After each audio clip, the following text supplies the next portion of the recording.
Welcome to the Big Life Podcast, where dreams aren't just imagined, they're built brick by brick, belief by belief. Hosted by Neal Oates Jr. and Robin Lewis, this show is your invitation to discover your amazing capabilities, invest in your growth, and unleash your potential in ways you've only dreamed of. Join Neal and Robin as they dive deep into stories, insights, and tools designed to inspire you to show up big, live intentionally, and give yourself away for the betterment of those around you. Get ready to rise to what you're truly worthy of. The Big Life starts now. Welcome to the Big Life Podcast, ladies and gentlemen. This episode is going to be something a little different. Robin and I are just having a conversation, and we're going to let you all listen in. So check out this episode of the Big Life Podcast. I like the way you think, the way you like hit the record before you even keep going with this. Boy, you hit Neal Oates with the Neal Oates. I love it. No, so this is where I say this whole thing is evidence of nothing but God, right? So Richard Waystack, we were attending the event in Vegas, right, with Celebration. Richard Waystack, who I've got to meet through Kim Knapp at the things that I was doing in Jacksonville, the bar camps that we were doing in Jacksonville, became very good friends with Richard. Richard sees us at the CRS event in Vegas. He's like, hey, do you know Amy Stair? I'm like, no. He's like, do you know Star Power? I'm like, of course I know Star Power. That's what got me into my mental place in real estate, to know this. That's how I was trained and brought up. So we start doing, so he makes the introduction to wife and I, to Amy. And she was like, hey, I'm going to sit in one of your sessions at this event. We're like, okay. She sits in the session and loves it ever since then. So we've supported one of her Kilimanjaro kids charities, to sponsor a kid over in Kilimanjaro. And so then we, it was like, hey, Neal, I think you're really, really good. Let me give you some free coaching. Gives me some coaching, bounce some ideas off.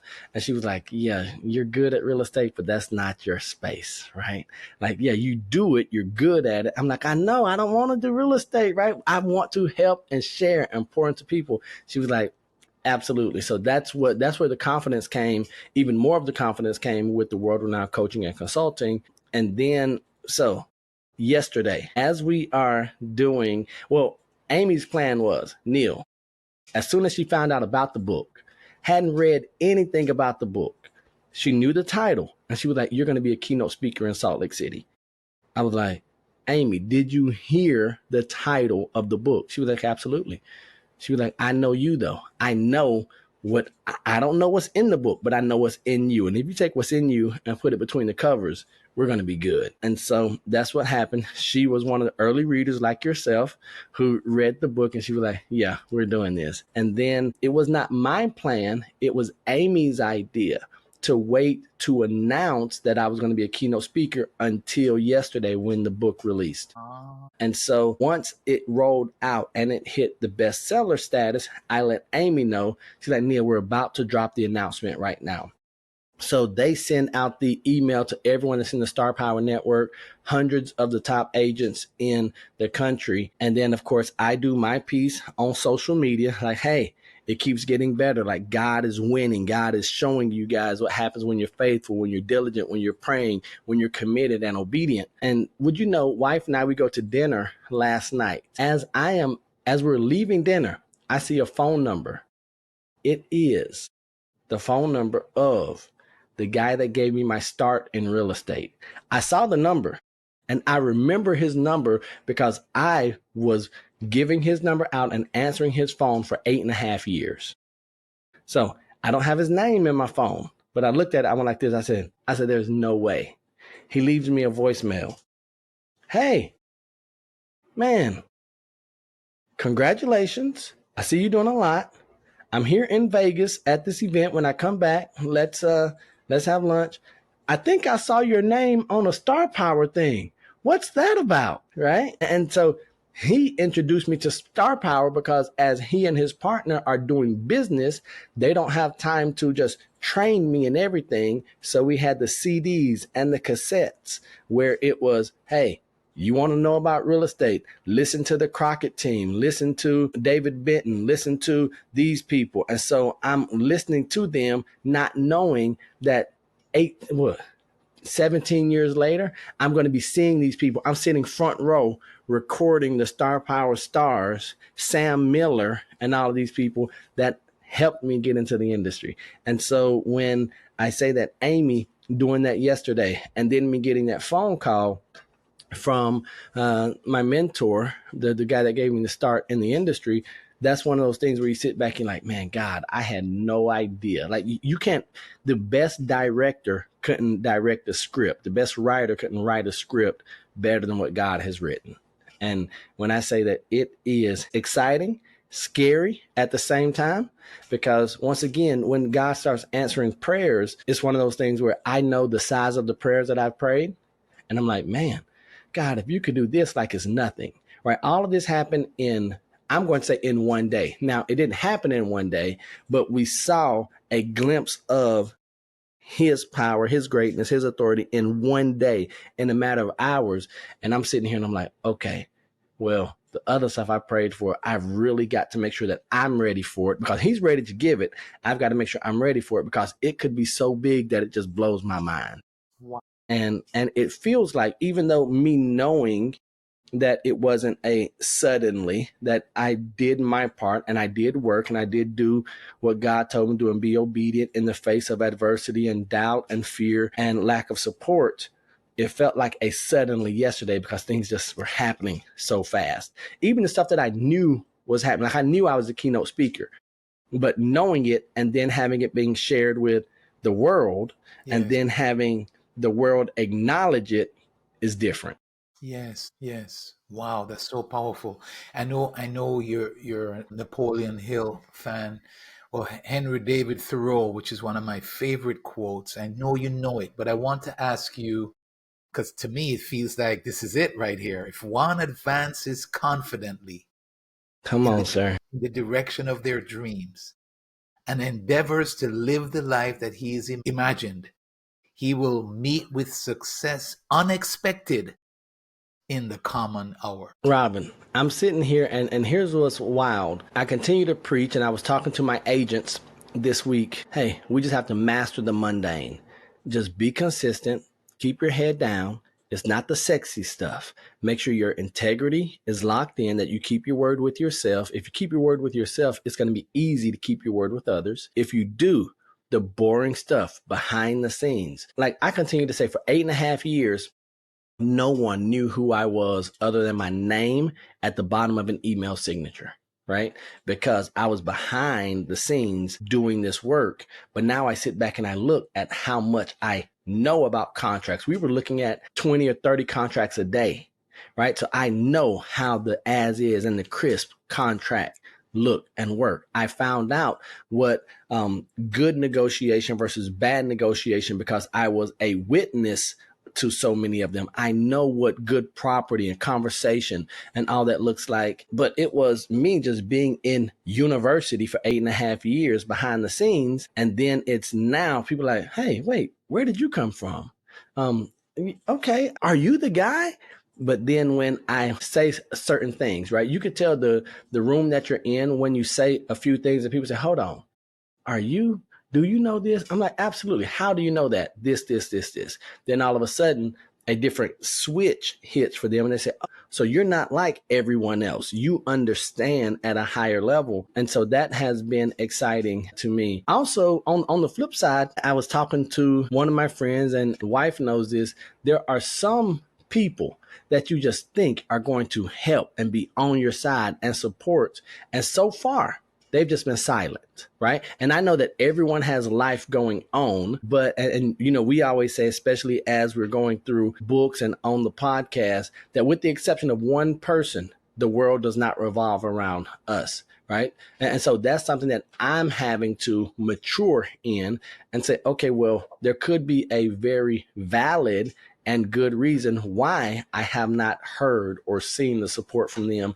And even if it doesn't come, if it never comes, I have to be confident. I have to know that God's supporting me. And it's kind of hard to be frustrated when things are just going really, really well. So, sir, you talk a little bit about, and I think it's just good while it's fresh like this, but you talk about, it's scary at the same time because you Mm-hmm. recognize that God is in it. And so if God is in it, that means that, this is big. This could get way bigger. This could help me to, I've heard John Maxwell say that you got to have God room, right? I've heard John Maxwell say that he doesn't need an alarm clock in the morning because when he wakes up, he gulps because of the big that's ahead of him, Mm-hmm. right?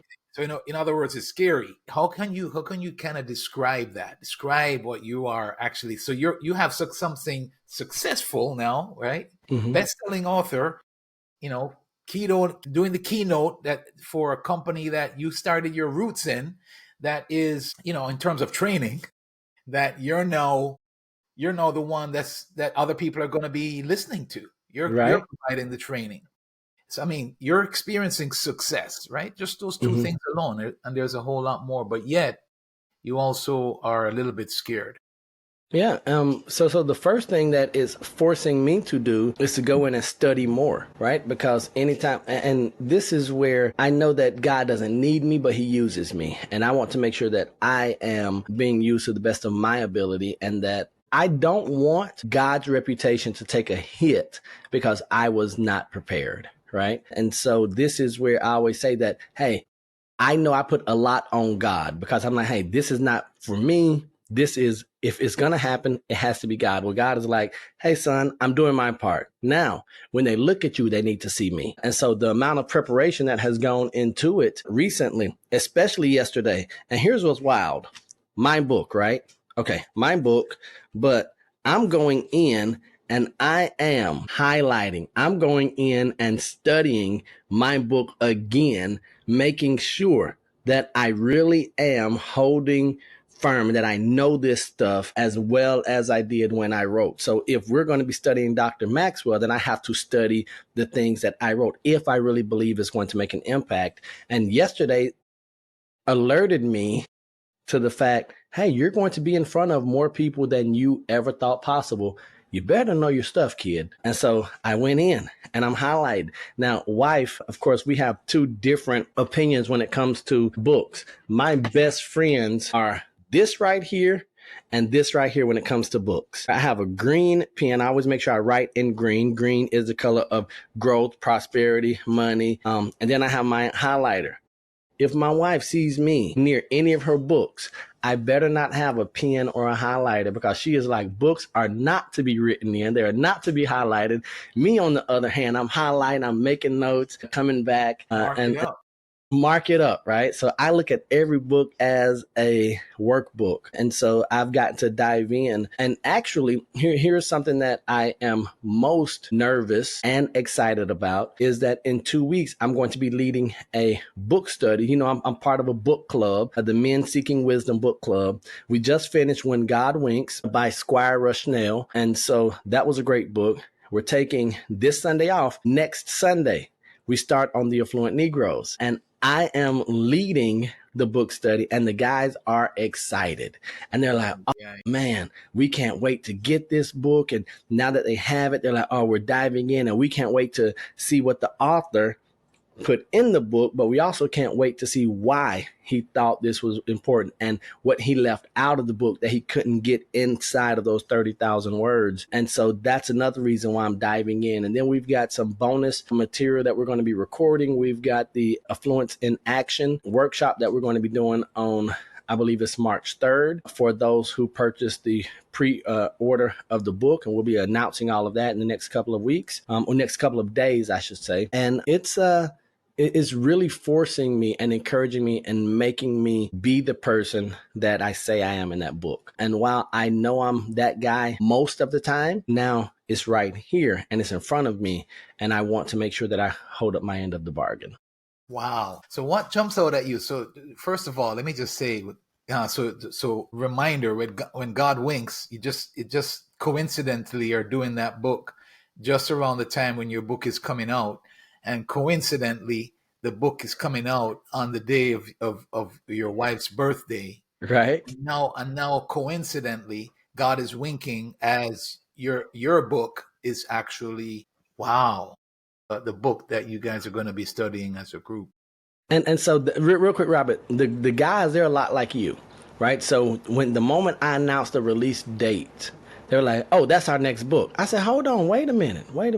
Now, I get no say in this." They're like, "Nah, you get no say." Sort of like how you were like, "Neil, we got like, dude, we're sitting here talking about books and talking about great impact, and you're not we're not going to discuss yours." And I was like, "No, Robin, we're not." Well, they did not take no for an answer, just like you didn't take no for an answer. And this is where the very first principle, network strategically, making sure that you are connected with people who will force you and encourage you to be better is like, I really think that is the game changer. So many of us try to do life on our own. We do life with the wrong people. So we either try to do it by ourselves or with the wrong people. And then we're curious and we wonder and we're upset at the results that we get. Having a strong group of, for me, godly men in my life, number one, and then having other people who know more than I know and who have done more than I've done, who want to see me win. Like, the list is so extensive, Robin, that it is humbling when I see the caliber of people, whether it's Amy, Deborah,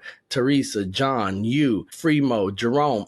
I'm looking around, Sachs. I look around and I see all these guys and all these people, and I'm like, wow. Like, it's almost impossible for a person to fail if they have God, ambition, and a ironclad group of people around them.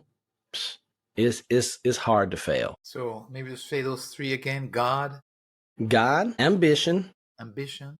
and then an ironclad dirty dozen, a group of people who are just going to be your foundation. And so with the God piece, we understand that, but you also have to do your work, right? And so I keep going back to even in the book, I mention it, the parable of the talents, right? So God gave them, the leader, the master gave them something, but the one who didn't have ambition, he had everything taken from them. And so I think so many of us say, well, we have God and we have people around us who want us to win, but we've seen this before, right? I continue to mention one of my friends for 20 plus years, Fremo. The thing we're on now is, I can't drag you to greatness, right? It doesn't matter how much I want it for you. If you're not going to walk and do the work, if you're not going to have ambition and discipline and then make concerted efforts to be better, we can't drag you to greatness. So God, ambition, and then you just have your people. And that people part is so important because for me, I've been blessed to have God in the people who are around me. Right. And so that's a twofold thing right there. Now that I look and see when I feel like, man, I don't feel like listening to God. I don't feel like, and that happens, right? I don't feel like being obedient. And then I'm like, man, I'm just going to do it on my own power. And then I talk to you. Well, God is speaking through Robin. And now I'm sitting here like, man, that's so frustrating because I could be frustrated with God, but I can't be frustrated with God and Robin and Fremo and Deborah. Right. And then it's just like, okay, Neil, what are you going to do? And so that's when I'm like, okay, I give in and I do what I'm supposed to. And I think that's vital for all of us to really have those people in our lives. And we talk about it, and it doesn't matter the book we talk about. And that's the beauty. It's a principle. Do life with people who can help you do life better. Life is going to be better. Yeah. Yeah. People like John Maxwell said it's the number one business decision that he's made is to build long-lasting, meaningful relationships. And that's probably going to take more out of him than anything else. Building long-lasting relationships is challenging. It is work, but it is worth it. And so many of us, we're just holding on to those relationships that didn't work. And we remember that stuff and the pain we felt when things went wrong. But Dr. Maxwell, he knows. And this is what, like, the best amongst us have left clues. They had not only have left clues, they are telling us overtly, if you want to win, do this. And we're like, we want to win, but I don't want to do that. And we're like, so do you really want to win? Wow. Yeah, it's true, man. This. So somebody said you come back to your why, right? That's do you really want? What do you really want? And that's the win. That's where it ties in there, right? So Yeah. the why is so important. Sir, how would you encourage somebody now, like where you are? And I know you're still on the journey, so I don't want to Mhm. sound like um, you have arrived, but this is a major rung in the ladder. I know you're still climbing, but in other words, we're in this landing place right now. How would you encourage others? What would you say to encourage people now where you are right now? This is so I've heard a couple of things, and the beauty is we continue to say it. Be a reader, number one. I encourage everyone to be a reader because as you're reading, something happens in the atmosphere, in the universe, in your spirit. I think be a reader. But the main thing that and the reason I say that is I read that my crazy ideas are not for me. They're for others to see what's possible. Right. And so it's a crazy idea. And I shared with you that 10 years ago, I was writing an affirmation that I am a best-selling, world-renowned author, speaker, and elite broker. And I've said that probably hundreds of thousands of times. I'm a best-selling, world-renowned author, speaker, and elite broker. And so my encouragement to people would be to think of the biggest, wildest, craziest thing that you can think of, that you can dream of. And the encouragement is that's still smaller than what God has for you. Right. And so I reminded my team last night when I got the number one bestseller badge from Amazon in 7 powerful Come categories. on now. 7 powerful categories, right? And in fact, I want to make sure that I read those categories out. So, and this is not ego. This is confidence and just a reminder. So Amazon bestseller in finance, business life, personal success, business and investing, motivational growth, wealth management, and business mentoring and coaching. Come on So now. but what you don't see, you don't see thumb twiddling, right? We are not seeing a basket weaving in there for bestseller. But the reason I say that is even when I wrote, I'm a best-selling world-renowned author, speaker, and elite broker. I wrote it, but did I really think it would happen? Yes. Did I think it would happen this way, this time? No. I thought I would be an 80-year-old guy, right, with a book, and I might get to enjoy the results, the fruits of this for a year or two, right? For me being a lot younger than 80, this is exciting. But the encouragement will come in that no matter what your dream is, dream bigger, right? Man, dream bigger. And that's coming from a guy who has really big, crazy dreams. And I thought that I could dream big. I thought being a best-selling author was a big dream. It is so small, right? Uh, it's very, very small for it to happen the way it did. And I say that it happened suddenly with his help. So now I've got to go and in my goals book where I write down all of my goals, I was able to mark off 3 or 4 goals just around the launch of this book. And so I had a total of 92 goals that I wanted to reach. I have accomplished about 30 of them. And so now I've got to go in and write some bigger dreams down because I see now that I'm going to hit a few of these goals in the next couple of weeks just because I was obedient and because this thing happened yesterday. Wow. So 92, and Mm-hmm. you've knocked off 30 something of them. Yes. And you see several of them happening in the next couple of weeks. And so you Mm-hmm. want to even set higher ones. You I want to mean, dream bigger yourself. because I have not even marked off the Keynote a national conference, right?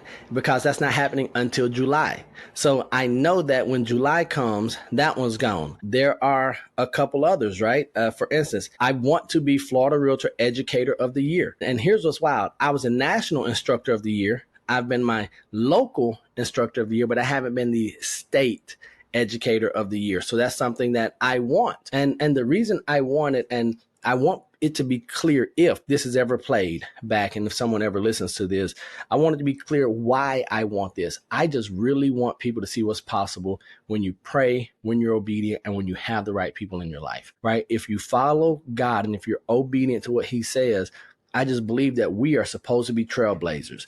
I believe that every victory that I have is a new possibility for someone who didn't even think it was possible. Right. And if I continue to do that, and so I know it looks like from the outside, Neal is shining the light on him, but I want people to hear my heart.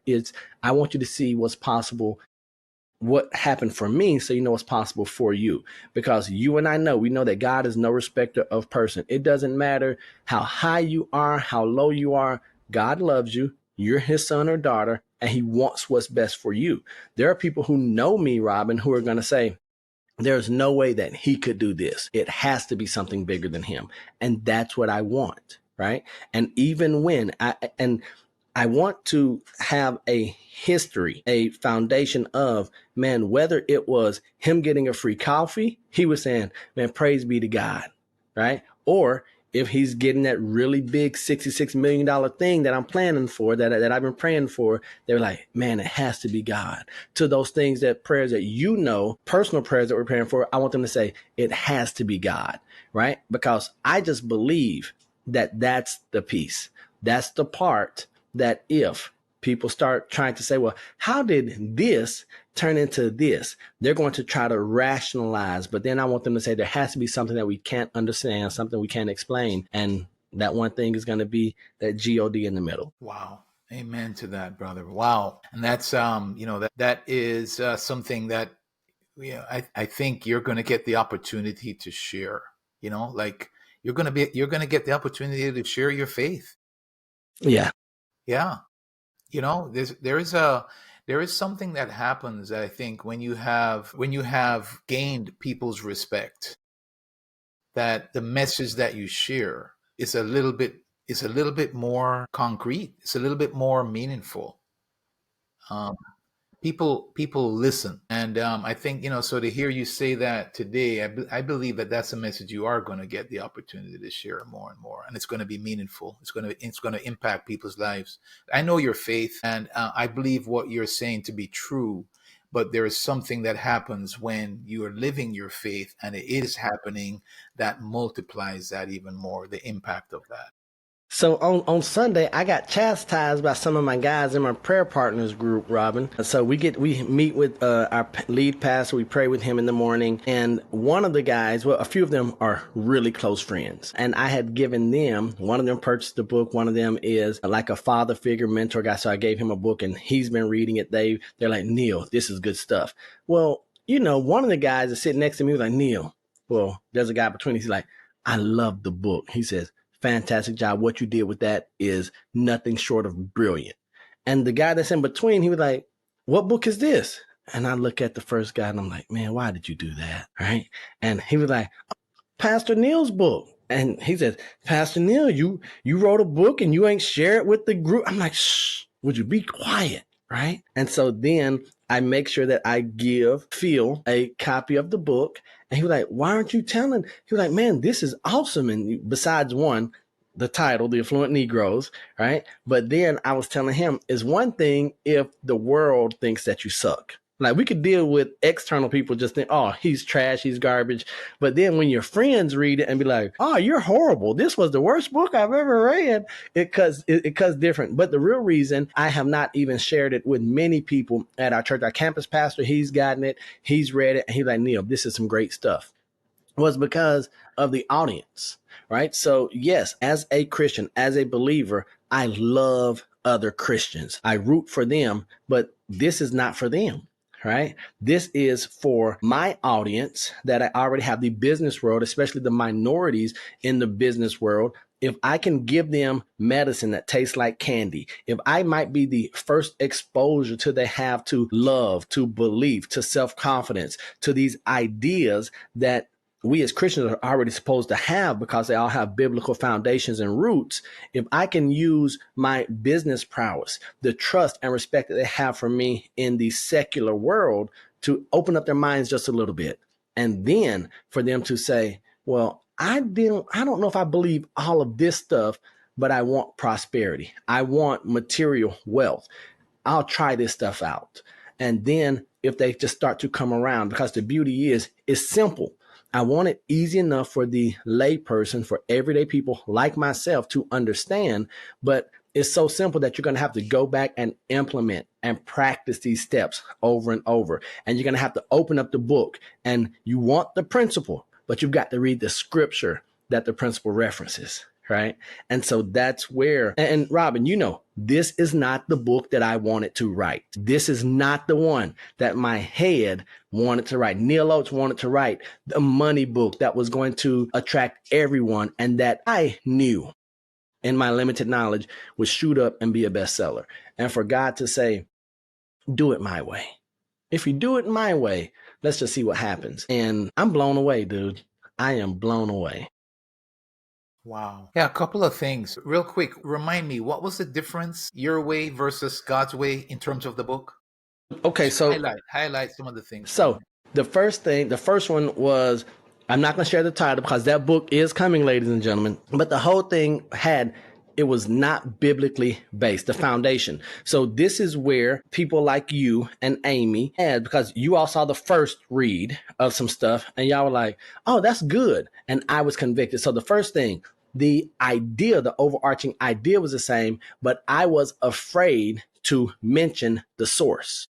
Right? So what does the Bible say? If you're ashamed to own me before man, I'll be ashamed to own you before my Father. So it was one of these things where, Robin, when I say that this thing has wrecked me and said, do I really believe what I say I believe? Yes, I believe you are all powerful, all knowing, everyone at one time. I believe that you own everything, that at the blink of an eye, at a whisper, you could change everything. But I don't know. It's kind of risky to say that the reason for my success is the Bible, our scriptures, our God, Jesus Christ, right? In real estate, where we have these code of ethics and the Fair Housing Act and all this stuff, if you violate this, you could be canceled, right? As a minority, I know that a big part of my success is tied to those who don't look like us, who don't believe what I believe. Are you really going to risk frustrating them, getting them upset, making them say, I thought he was for everyone, right? And then as we just saw things with the administration, with diversity, equity, and inclusion being on the burner, right? Saying, hey, is this relevant? Is this valid? So my first thing was, how can I do this? But how can I soften it? How can I make it so that everyone will like it? And then I go back and I say, if you try to be everything for everyone, you'll end up being nothing for no one. And God was like, hey, you say you believe in me. Let me see how much you believe. Do you think that if you mention Jesus, your faith, that you'll win? Or do you believe that if you mention Jesus, God, faith, Bible, scripture, you'll lose? And he put me to the test, and I would like to believe that I've done my part, right? That at the risk of being ostracized, at the risk of being unliked, we mentioned that just off of the name alone, I've had some people come and say, Neal, I can't stand beside you in public, right? Like, we could be friends, but I can't stand beside you in public. And I'm like, oh, that's too bad for you. You're not going to get to stand next to a bestseller. I say that now, not knowing, but it hurts, right? So the biggest difference was the book was going to be, it wasn't going to have an edgy title. It was going to be something that was like, oh, and it was for people to have the same principles, but the idea would be, oh, well, I know where you got that idea from. You got that from Grant Cardone. You got that idea from Napoleon Hill. You got that from W. Clement Stone. I heard Jim Rohn say that, when the truth is, no, this came from the Bible. And so I believe that going that route and being unapologetic about it. And that's why I'm having to go back in and highlight. That's why I'm having to go back in and study, because as this gets bigger than I thought it was going to be, I was worried that I'm going to have to defend and that I'm going to have to justify. And I'm like, I don't have to defend or justify. That's his job. My job is just to repeat what he says, live out, be the example. And yeah. And so while I say, I still believe the first book is going to be a book, right? The one that I wanted to write, but it might not be. Maybe that's something I'm holding on to. And he says, okay, you did it once. Let's see if you could do it again. But I do know this. I do know that this is not a one-time thing. I know that we're coming back with another one. Right on. Right on, sir. Sir, let me just say this to you too. I understand where you're coming from when you said, it's who you wrote the book for, and it wasn't necessarily the church. But yeah, I just want to say to you, the principles are the principles, and we need it in the church just as much as outside in the marketplace. And so, Robin, on that, so here's what I'm hoping. I'm hoping and I'm praying, and I not just hope, I really do believe that it's going to it's going to be so impactful to those outside that the inside are going to say, well, hold on, we now want what they have. And my response is going to be, you should already have it, but here it is, right? And so I know with the beauty of social media, it amazes me.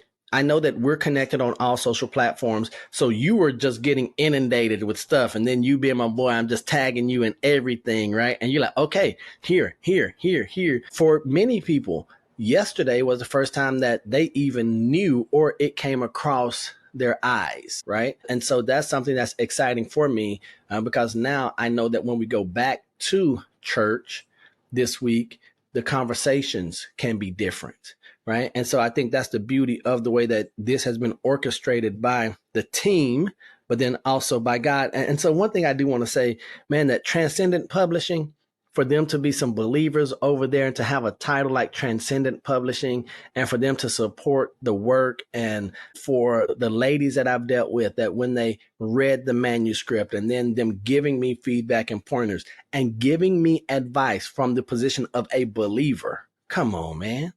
Right. And not saying, hey, maybe we should take this out. And now I can't wait for later this week when I publish and post the bestseller graphics that they did. I'm excited to have the publisher's name and logo on there, Transcendent, because man, and I had a decision to make when deciding who I was going to go with. Do I go a different, cheaper route, or do I go a proven route where someone that I looked up to published their book through Transcendent, and to see that and to be reminded that it was a more expensive route, it was the right choice. You reap what you sow, right? What you put out, you're going to get back in. And I just can't wait to really start seeing the fruits, because I know if I put 5 seeds in the ground, I'm not going to get 5 fruits back. I know it's going to come back in multiples. So it's going to be an exciting time. And now I'm really going to have to make sure I leverage my dirty dozen, my foundation, and say, hey, we have opportunities. What do we say yes to and what do we say no to? Knowing and understanding my value, because wanting to help is one thing, but then also knowing that I can't help everyone because there's one of me, and empowering other people around me. And so we're going to have some challenges. They're going to be unique challenges. I like And it. so I like now I know that Dr. Maxwell talks about it, right? He wants to be a leader of leaders, right? He doesn't want followers. So now as I rise, the people around me are rising as well. And now things that I can't do, I'm starting to really embrace the fact that my word has value.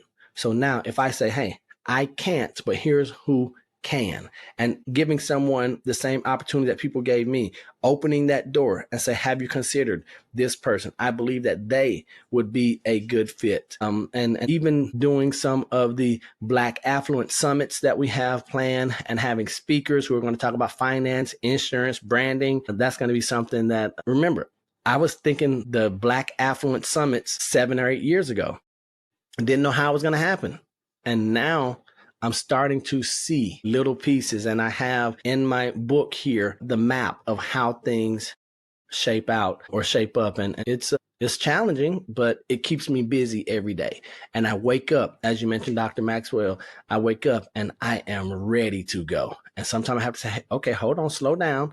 That's not a now idea. It's a good idea, but it's not a now idea. Let's put it in the book, and then we'll address it later. Right on, sir. That's it's so cool. I'm actually really glad that we recorded this, because there's some things on here that I would encourage you to share. I think it's so special, and even right now where you are, you're going to be stepping into new areas that you're going to have to go learn. It's going to be testing and failing and learning and improving. The same stuff we talk about on the show. Yeah, as you go forward, so it's so beautiful to see that, for me to experience that. And I think it would be a good thing to share as well. But I'm glad we did it, sir. I just heard John Maxwell say this morning, I was listening to him, and he said, the SW, SW, SW, SW, I know they share it in the real estate field. They share it in the insurance field. They share it out there in the business world.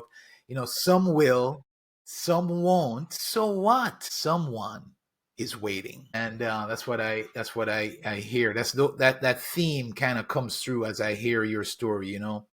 Some will, some won't. So what? Someone Someone is waiting. waiting. And so yeah, there are people that, so even coming back to the scriptures, sometimes the way you expand or expound upon a principle, a scripture, a truth can reach some people like nobody else will. Hmm. That's the reality. And Robin, that's a part where you ask, how would I encourage people? That's a part that I would encourage people because it has encouraged me. That there are people in this world, in my life, that I am supposed to reach and impact. That if I keep silent, if I don't dream big, if I don't act out my faith and my beliefs, then they are going to be negatively impacted. Because we all ask this question: who am I to do this? Who am I to be the one to change someone's life? Who am I to encourage someone? Who am I to make a difference? And then, as Marianne Williamson, who are we not to? Right. And so I think that I know who I am, and that's good and bad. I know what I've done. That's good and bad. And so then I start asking myself, well, why would someone listen to me and not listen to God himself? Why would they listen to me and not listen to Solomon? Right? Why would they listen to me and not listen to their mom or dad? And this is where I have to understand that I am just a piece in this thing, and I have to do my part. So that has been humbling. That's, once again, that's the excitingly scary part, where if I don't do what I'm supposed to do, and it's not coming from a place of fear, it's coming from a place of, I would say, purpose. And I know, and that's why for a lot of people, I know I'm a lot, right? I know that I'm like, hey, let's go, let's go, let's go, let's go. But then I continue to say October 23rd, 2013. And we're going to talk about this in one of our episodes, one of those incidents that change and transform your life. But October 23rd, 2013 changed my life. And since then, I have been running, even with the bad hip. I was running at a pace that now I start to understand why. All right, ladies and gentlemen, thank you all for listening in, for hanging out with Robin Lewis and myself on this episode of the Big Life Podcast. We would be remiss if we didn't leave you like we always do. And that is that we love you. God loves you, and there's nothing you can do about it. And until the next time we see you or you see us, we're right there with you. Peace.